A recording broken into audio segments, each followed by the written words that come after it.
Okay, let's talk about Kristi Noem. I work in political communications and marketing, and here's what happened.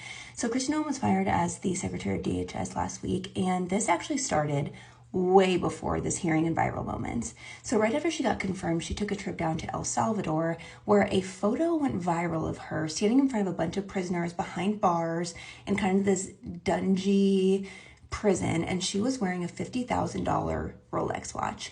That's kind of the canon event that I think set the tone for what happened in this hearing last week, because after that went viral, people started to question her seriousness within the office of DHS, because when the conversations about immigration really started heating up after that, there was two conversations and two tones Kristi Noem probably should have taken. One of those was what I think she did best, which was this ruthless, we're going to get the worst of the worst. If you're in this country illegally, we're going to find you.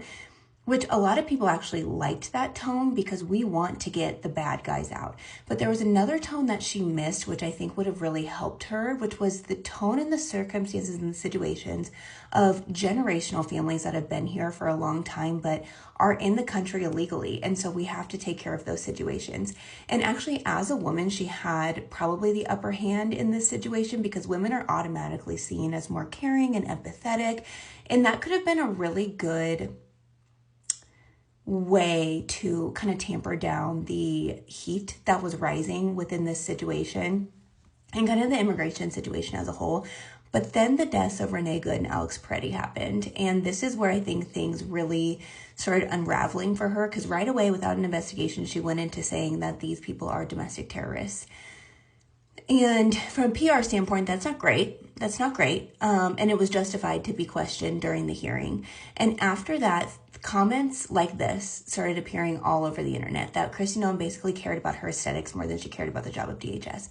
And as someone who ran for office in 2021, I did the same thing that she did. I thought that if I looked the part, then the job would follow and I could learn it along the way. But as I've said before, when you are serving in public office and your job is affecting the livelihoods of others, your responsibility is to be professional and to read the room. That is your responsibility. And she did not do that. And the perfect case is what John Kennedy brought up during the hearing, which was this $220 million ad campaign where she's prominently featured. And he said it best when he said this was building your brand, your name recognition, and your name ID over the office of DHS. And so this all really rolled out because of her verbal and nonverbal communications and the confusion she put with a very serious conversation. And at the end of the day, she made something very serious unserious via her nonverbal communication, and then it became her verbal communication just added on top of that. So let me know what you guys think about this, and I can't wait to share more. Goodbye.